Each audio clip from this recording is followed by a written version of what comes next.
Very good morning.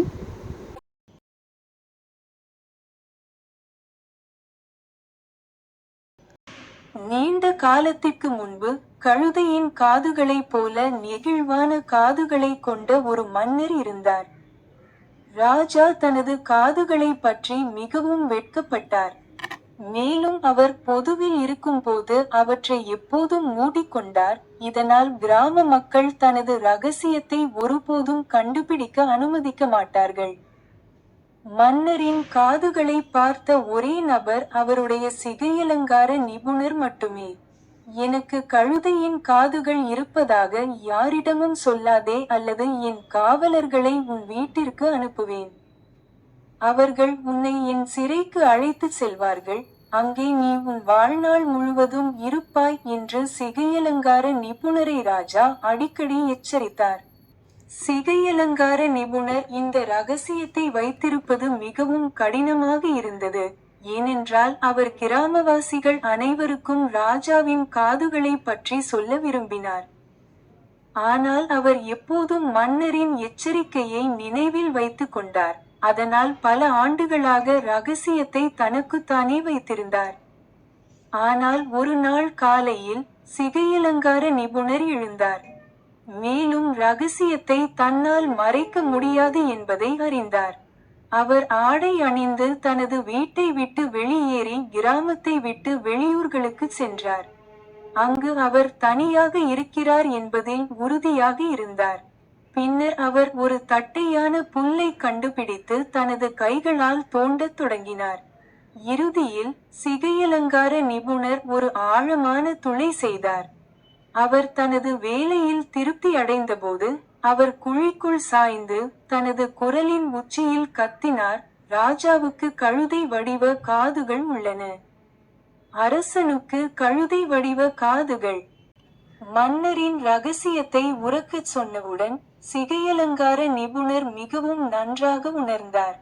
பின்னர் அவர் மண்ணையும் புல்லையும் கொண்டு குழியை மூடிவிட்டு ராஜாவின் நம்பிக்கைக்கு துரோகம் செய்யவில்லை என்று தன்னைத்தானே சமாதானப்படுத்திக் கொண்டு தனது வீட்டிற்கு திரும்பினார். பல வருடங்கள் கழித்து அந்த ஓட்டையை ஒட்டி ஒரு பள்ளிக்கூடம் கட்டப்பட்டது. குழந்தைகள் வகுப்பில் இல்லாத நேரத்தில் விளையாடும் குழியைச் சுற்றி ஒரு விளையாட்டு மைதானம் கட்டப்பட்டது. ஒரு நாள் குழந்தைகள் அனைவரும் விளையாட்டு மைதானத்தில் விளையாடிக் கொண்டிருந்தபோது ஒரு சிறுவன் புல் மற்றும் மண்ணுக்கு அடியில் மறைந்திருந்த துளையை கண்டுபிடித்தான். சிறுவன் விரைவாக பூமியை சுத்தம் செய்தான். திடீரென்று ஒரு உரத்த குரல் துளையிலிருந்து எல்லா குழந்தைகளுக்கும் கேட்கும்படி காற்றில் பறந்தது, ராஜாவுக்கு கழுதை வடிவ காதுகள் உள்ளன. அரசனுக்கு கழுதை வடிவ காதுகள். சிகையலங்கார நிபுணரின் குரல் காற்றை நிரப்புவதை கேட்டு குழந்தைகள் மிகவும் ஆச்சரியப்பட்டனர். மேலும் அவர்கள் மன்னனின் காதுகளின் ரகசியத்தை பற்றி சிரித்தனர். அன்று வீட்டிற்கு வந்ததும் குழந்தைகள் பெற்றோரிடம் ரகசியத்தை கூறினர். பின்னர் அந்த ரகசியத்தை அவர்களது குடும்பத்தினரிடம் பெற்றோர் கூறினர். பின்னர் ஒவ்வொரு குடும்பமும் தங்கள் நண்பர்கள் அனைவருக்கும் ரகசியத்தை கூறினர். ராஜாவுக்கு கழுதை மாதிரி காதுகள் இருக்கு என்று ஒருவருக்கொருவர் சிரித்து கொண்டனர். மிக விரைவில் முழு கிராமமும் ராஜாவின் காதுகளை பற்றி அறிந்தது. அவர்கள் அனைவரும் சிரித்தனர். ஏனென்றால் ராஜா ஏன் பொது வெளியில் இருக்கும்போது எப்போதும் தலையை மூடிக்கொள்கிறார் என்பது இப்போது அவர்களுக்கு தெரியும். ராஜாவுக்கு அதிக நேரம் ஆகவில்லை, அவருடைய ரகசியம் அனைவருக்கும் தெரியும் என்பதையும் அவர் மிகவும் வெட்கமாகவும் கோபமாகவும் இருந்தார். கழுதை வடிவிலான காதுகள் பற்றி ஒரே ஒருவருக்கு மட்டுமே தெரியும் என்பதை ராஜா நினைவு கூர்ந்தார். எனவே அவர் தனது காவலர்களை சிகையலங்கார நிபுணர் வீட்டிற்கு அனுப்பினார். காவலாளிகள் சிகையலங்கார நிபுணரை பிடித்து மீண்டும் அரண்மனைக்கு இழுத்துச் சென்று அந்த மனிதனை சிறைச்சாலையில் வீசினர். அங்கு அவர் தனது வாழ்நாள் முழுவதையும் கழிப்பார் என்று கூறப்பட்டது. சிகையலங்கார நிபுணர் ராஜாவிடம் அவரை விடுவித்து விடுங்கள் என்று கெஞ்சினார். ஆனால் ராஜா சிகையலங்கார நிபுணரிடம், நீங்கள் என் ரகசியத்தை பகிர்ந்து கொள்ள மாட்டீர்கள் என்று எனக்கு உறுதியளித்தீர்கள். ஆனால் அதை நீங்களே வைத்திருக்க முடியாது.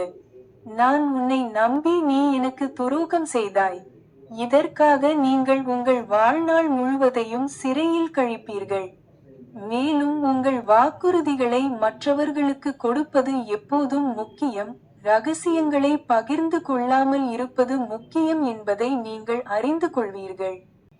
அதனால் சிகையலங்கார நிபுணர் தனது வாழ்நாள் முழுவதும் சிறையில் இருந்தார்.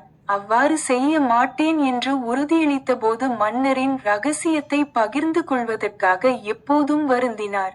நீதி, அழகை விட ஞானம் பெரியது, மேலும் ரகசியங்களை என்றென்றும் மறைக்க முடியாது. Thank you and bye. Like, share and subscribe for more videos.